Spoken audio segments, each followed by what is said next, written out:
अब आप लोगों की ही शादी की बारी है। बस सपना भाभी का एमए हो जाए।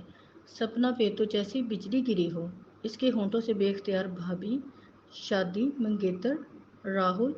वो गुमसुम सी जैसे पूरा घर घूमने लगा हो। सपना का सर चकराने लगा और वो वहीं गिर गई।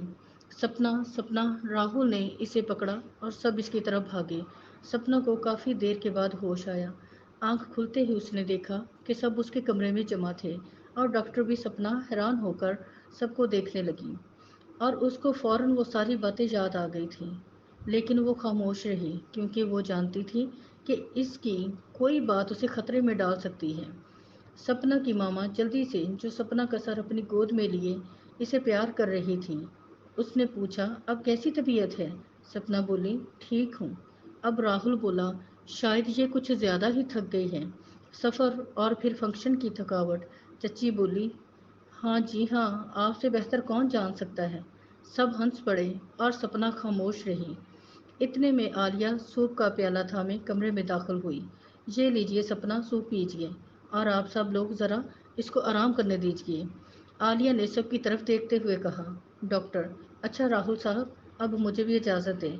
राहुल, जी अर्जुन, मैं आपको दरवाजे तक छोड़ देता हूँ। फिर एक एक करके सब कमरे से बाहर चले गए, लेकिन राहुल वहीं बैठा रहा, जो कमरे की एक साइड पर कुर्सी पर बैठा था।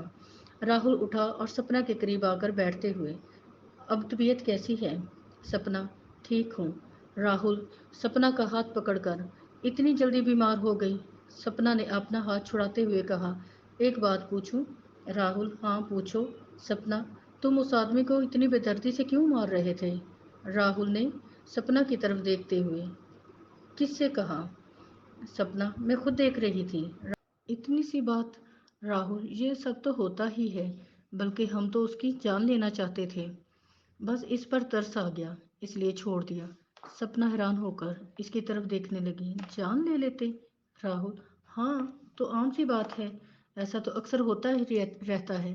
राहुल के चेहरे पर कोई नदामत नहीं थी, बल्कि वो बिल्कुल नॉर्मल था। राहुल, सपना देखो, तुम मेरी मंगेतर हो, तुम्हें तो मेरी तरह मजबूत होना चाहिए। अब राहुल थोड़ा जज्बाती हो रहा था। सपना, मैं तुमसे मोहब्बत करता हूँ, बहुत मोहब्बत। तुम इतनी छोटी छोटी बात पर परेशान हो जाओगी तो मुझे बिल्कुल अच्छा नहीं लगेगा। सपना खामोशी से सुनती रही। इसे राहुल की किसी बात का जवाब देना मुनासिब नहीं लगा था, क्योंकि इसने जो करना था इसका वो पक्का इरादा कर चुकी थी। इसे पता था कि अगर किसी को इसके इरादे का पता चला तो वह इसे मार डालेंगे। वो अच्छी तरह जानती थी कि राहुल गांव का बहुत बड़ा जिम्मेदार है।